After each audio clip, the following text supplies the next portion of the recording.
What a treat we have coming up, two of my favourite men in the world.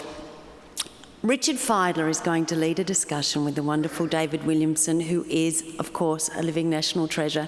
Would you please welcome to the stage Richard Fidler and David Williamson. Wow, what a lovely intro from Gretel. Hello everyone.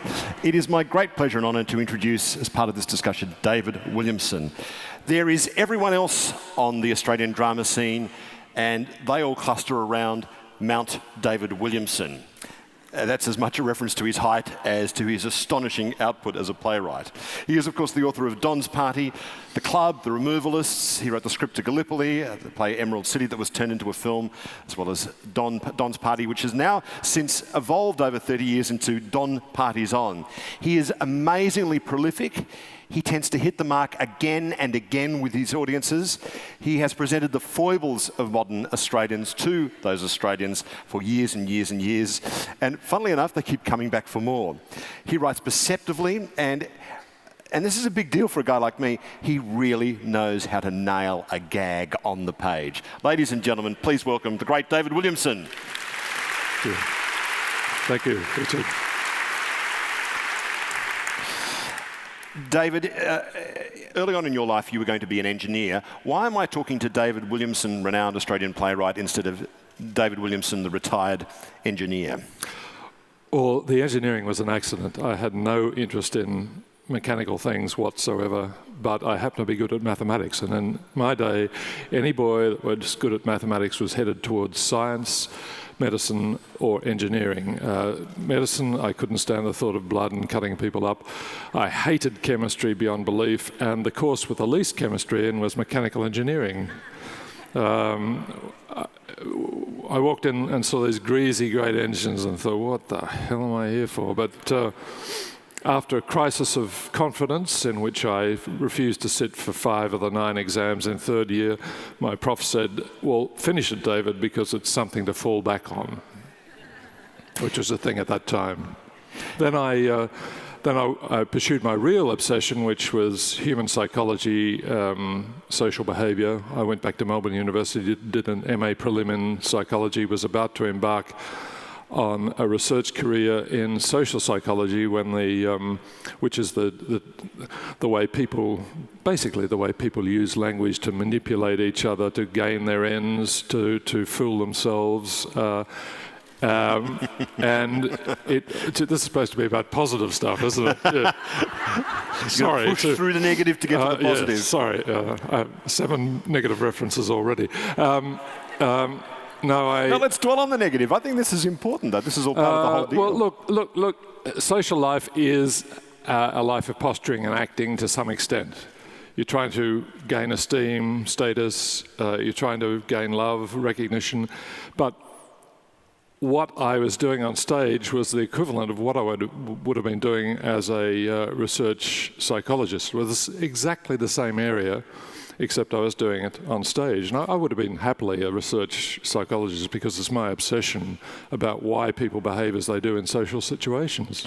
I suppose what I'm getting at with this is that you decided to become a playwright at a time in the Menzies years when choosing a creative life was an offence punishable by death, or long imprisonment at the very least, and there's all that social pressure on you to have something to fall back on, not go into the creative life. Why leave that security behind and take up the creative life at a time when there wouldn't have been much encouragement? No, it's true. When I was growing up, the thought, which was at the back of my head, that I'd one day be a writer, was kept very quiet, because in Australia we were good soldiers, we were good sportsmen. The occasional novel was written, the occasional play was written, but basically we weren't creative.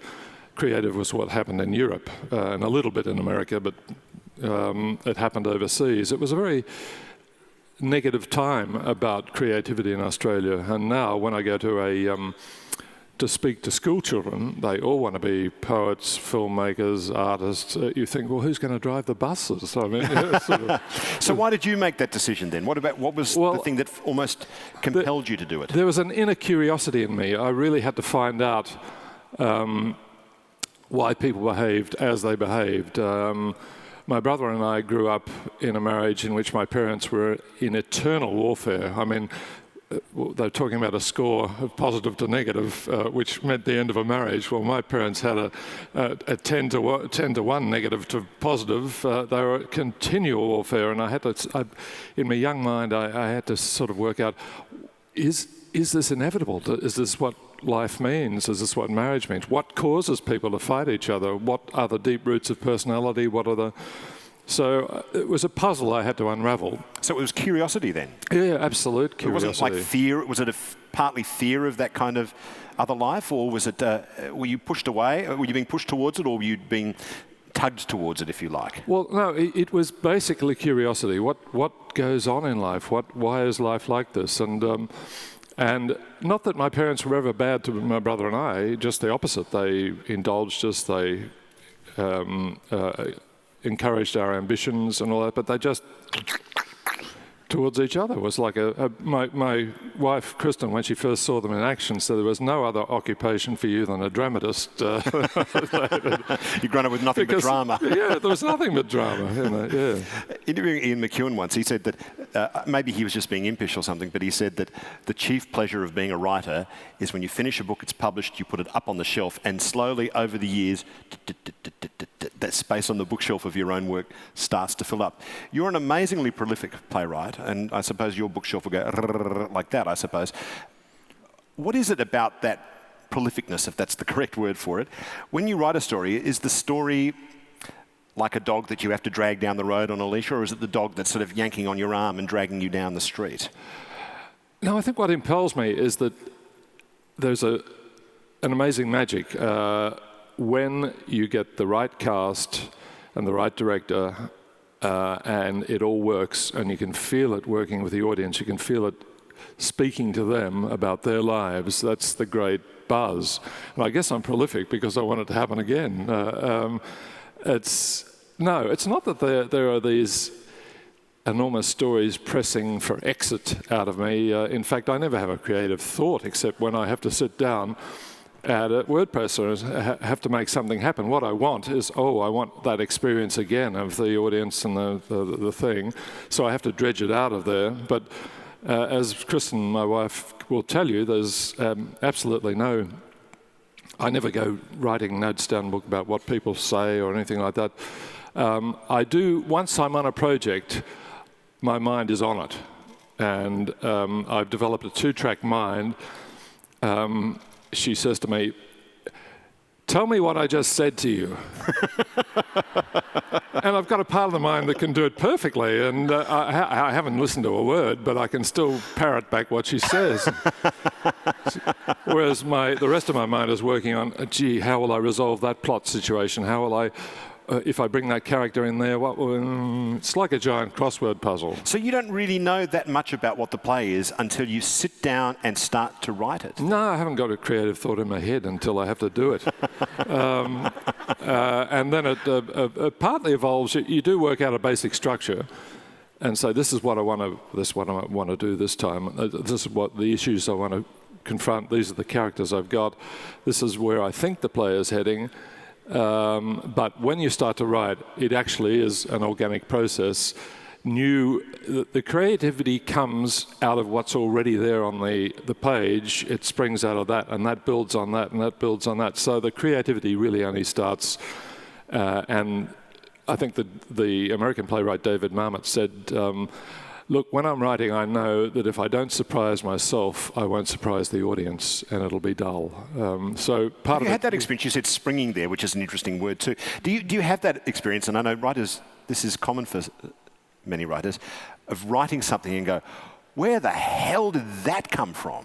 Yes. Well, look, the truth is, you can analyse it to death, but a lot of it comes from your deep subconscious. You don't know where stuff comes from, and you're grateful when it does, but you can't actually track down, now, why did I suddenly think that if I took the story that way, or this new character appears, or... Mind you, I do draw on life. All writers do. Some lie that they don't, but so it's an amalgam of what you've observed in life and what your subconscious brings to that. David, when you're writing, are you inside your characters, or are you in the audience watching the characters? Well, look, a lot of my oeuvre is social comedy, so I'm in the audience watching them, because that requires a certain distance. You're an observer. I'm the offstage psychologist watching these characters behave and enjoying the ways they're using language, as I say, to deceive others, deceive themselves, to try and garner love, affection, whatever. Essentially what I do is a study of language and the way it's used, often as a tool of manipulation, and that gives rise to a lot of humour. One of the things that often happens in one of my plays is that people will say, oh, that character reminded me of X or Y, oh, that unbearable character was just like Elf or something like that. They never say it reminds me of me, but yeah, so yeah. So I am guilty of watching my characters. Yeah. When Kristen, your wife, wrote her biography of you, I remember she wrote that she recalled her first real impression of you was seeing you back at the back of La Mama Theatre with one of your plays being put together, and your arms were waving, and she realised you were actually trying to conduct the language of the actors who were speaking. Tell me a little bit how much music there is in writing comedy. Oh, it's all in the rhythms. It's all in the music. I've often been characterised as a naturalistic playwright, which means that my dialogue is supposed to be exactly what people say. It is not. The musicality is all there in your head when you write it. You get one of the great pleasures is getting the rhythms right, and then the actors have got to get those rhythms right, or it doesn't work. So, Robin Nevin, when she directs one of my plays, she'd say, like it is like a musical score. I've got to get the actors hitting the right notes at the right moments in the right rhythms, or it won't work. And it's not exactly how people speak, but when they see it, they think it's how they speak. Yeah, there's a cadence to it, isn't there? Yeah. For a joke to really work well, there's a cadence. But you don't have the power to be that person delivering the line or even direct the show. So how are you able to then make sure that translates from the page to the successful musical delivery of the line? Da-da-da-da-da-da-dump.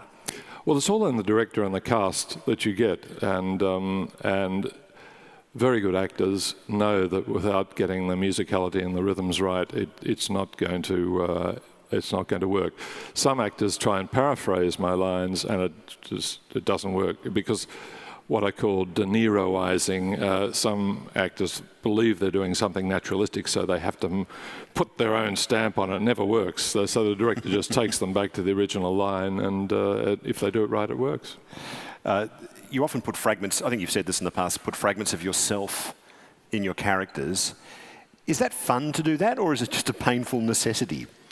Well, I think if you're going to be a dramatist of social situations, you've got to be honest with yourself, and you've got to delineate your own weaknesses, because a lot of what you draw from is knowledge from inside yourself. And so it is sometimes painful to...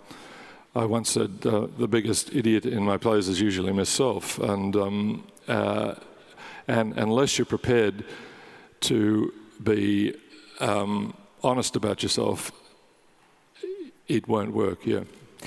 So when you've written a character that's based roughly on yourself, and you've put that character in a ridiculous situation, or had them say something silly, and the whole room's laughing at it, is that a kind of absolution? Does that process help you, I don't know, forgive yourself for the things you're not all that happy about in yourself? I'm just grateful for the laugh. Yeah.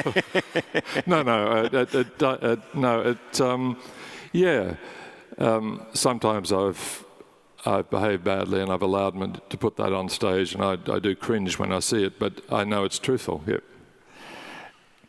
Often your plays are very much, of the moment. They have characters it takes place over a couple of weeks or so, like that. The interesting thing about Don Party's On, which came out last year, I think, didn't it, David? Yep. Was that you revisited characters that you created more than 30 years ago. And as far as I can recall, I think that may be the only, or one of the only times you've actually had characters evolve over that longer period of time. What was different about that, to get those characters that we first saw on election night in 1969 and have them again? Yeah. Well, look, Don's Party was more closely based on reality than it should have been. Back in those days, I did quite ruthlessly put some of my best friends and acquaintances on stage. Some of them didn't react too well to that for a little while, especially the guy who thought he was the chap who was under-endowed sexually. That took a bit of explaining. But they're still my friends, or most of them are still. They've forgiven me, we've moved on. So in a sense it was easy to write because I know what's happened to them in those intervening years. And one of them said, look, one of the characters was a dreadful womanizer, but with a lot of charm, called Cooley. Now, even in those days, I didn't even disguise the name much. His name was Peter Crowley, and he admits to it now. So he spoke at a dinner I hosted for you, which was like a kind of celebrity roast, and he's had to live with being Cooley all his life, hasn't he? He doesn't really mind, though, does he? No, he doesn't mind. So when I had to revisit him, he has got a health problem. He's got a diabetes. He has to self-inject. But I thought, that's not very dramatic, so I gave him emphysema with an oxygen tank. And he was ropeable. He said, I'm not, I said, look, it's just not dramatic enough, Peter, and even more ropeable. Even more ropeable was my old friend Gary Mackenzie, who was in the original, was the poor forlorn chap whose wife left him, and he had a beer mug round his neck, and we had cast pressures, so I had to kill him off, and he's still very much alive. And he was like, I've waited 40 years for a reprise, and now you've killed me, There's a lot of power in all that, isn't there? Recently I interviewed a woman who had written a book from the point of view of the wife of Leo Tolstoy, the author of War and Peace and Anna Karenina. And we got into this argument. We were talking about whether his views on women evolved as he wrote Anna Karenina. And she says, well, I don't know if they evolved all that much because, after all, he did throw Anna Karenina under a train at the end of the book. And I said, no, Tolstoy didn't do that. She said, well, who did? I said, Anna Karenina threw herself under the train. Characters have... Well, my view was the characters have a certain kind of life of their own and a kind of a logic. Where do you stand on that? Who threw Anna Karenina under the train? Is it Tolstoy, or did she throw herself under the train as a writer? I'm with she threw herself under the train. I think Tolstoy had organised that story to put her under the sort of pressures, and she had the sort of personality that quite... If we believe her throwing herself under the train, then she did it, I think, and I think it's the same. I don't tend to throw my characters under the train. But you do kill them and give them emphysema, and yes. Do you do that, or do they give themselves, or what happens there? Look. Most of my characters, look, if I'm writing social comedy, the thing about social comedy is that it doesn't follow the human growth model of human nature, where you make a mistake, you learn from that mistake, you go on to become a better person, then make another mistake, you get better and better and better. Well, comedy relies on the fact that it's much more truthful, that people keep making the same mistakes time and time again and never learn. Well, I shouldn't say this at this conference, should I? That's what's funny. You know what the manifesto for Seinfeld was from writing Seinfeld, Larry David? 1, no life lessons. 2, no hugs. 2, no hugs. That's how you write comedy. Well, in the sense, I don't always write comedy, but as a genre I do write quite a bit, and in a sense, the characters muddle through. In the end, the point is they haven't learned much, but they've survived, and they live to fight another day. It's not like the typical Hollywood movie, the hero's journey, where they start a dreadful person and then end up a wonderful, courageous person. They've had the life lesson. Yes. They're a bigger human being. They've brought the life lesson back to where they live. And that's not a good model for comedy, I can tell you. No. But it's actually the stated template of every Hollywood film. Yes, it is. Yes, it is. Yeah. A producer, when I was working in Hollywood, said, David, these characters of yours, I've got to get to know them and love them. They've got to improve. They've got to become wonderful before I want to spend 2 hours with them. And this was a guy who was one of the most appalling human beings I've ever met. Yeah. Neil Gaiman, the author of American Gods, says that when you write characters, they move when you're not looking. Do you agree with that? Do they have a kind of life of their own outside of you? Absolutely. That's that thing of logical surprise that you need to make a work of writing or art come alive. Yes. There's got to be that sudden moment you say, look, this character is dead boring. Let's wait for my subconscious to turn them in a direction that's more unpredictable, still real, because you can't just change tack if it's not logically possible, but you wait for that moment where the character says, no, I'm not that character you thought I was, I'm this. And that's the wonder of that subconscious, that it impels you to seek new directions. Otherwise, the predictability is the very worst thing in drama. If the audience goes in and knows exactly what's going to happen next, that's the end.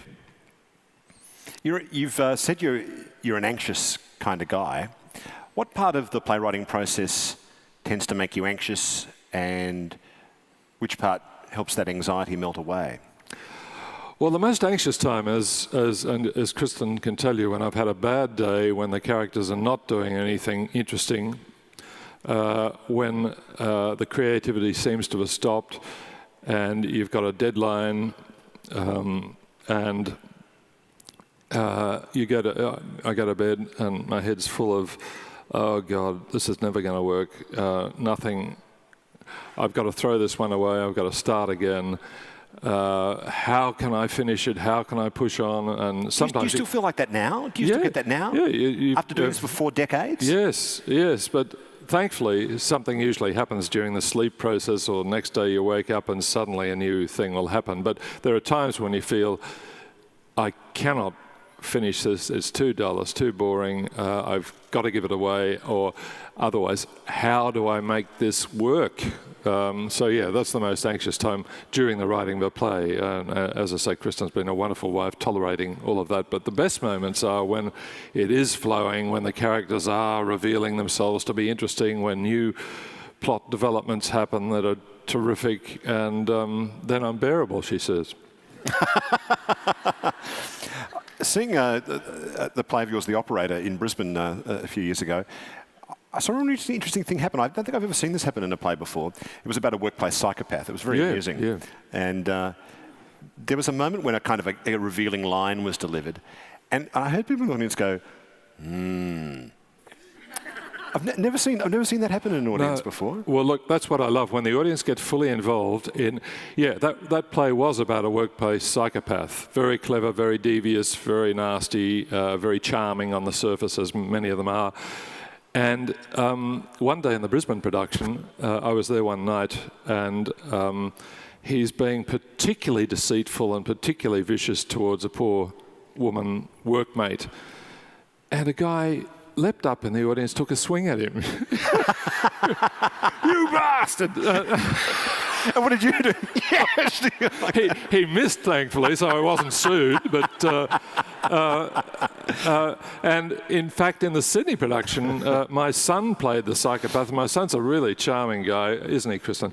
And but he played him with such conviction. He came off the first time he faced an audience. He came off at interval and said, "Dad, they all hate me." He'd never been hated in his life before, most loved child ever. They all hate me. I said, "Son, you're doing a great performance." Yeah.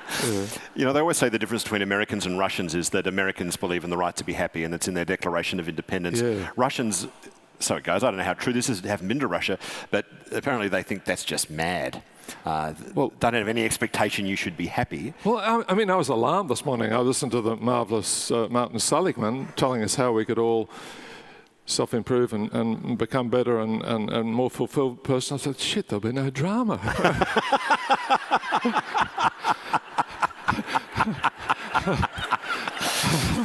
So in that sense, Martin Seligman is your enemy. Yeah, that's right. I'm a pre-Seligman writer, thank God. Yeah. So where do you stand? Do you expect to find happiness in your work? Do you expect to find that? Is that front of mind or nowhere in your mind at all? Look, no, my mind frame is that people struggle through life. They actually struggle to find happiness. Sometimes they're successful and sometimes they're not. But it's the struggle that makes the drama and makes the comedy. I think the goal of having a more fulfilled life is a terrific one. But as I said, thank God it doesn't operate all the time, because drama does depend on things going wrong. And some of my favourite characters are real bastards. I mean, like the guy in Operator, you get yourself into a psychopathic framework and you become... I once wrote a play called Influence about a shockingly right-wing shock jock.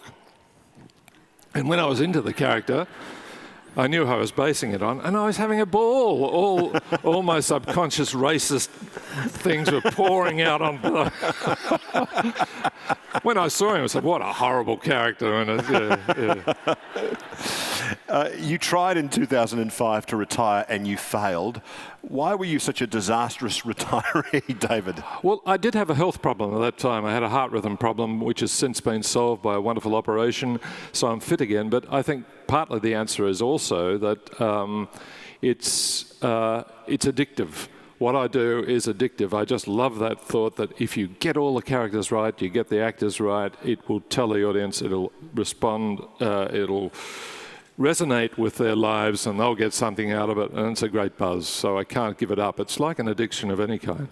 David, it's always such a pleasure speaking with you. Ladies and gentlemen, please thank David Williamson. Thank you.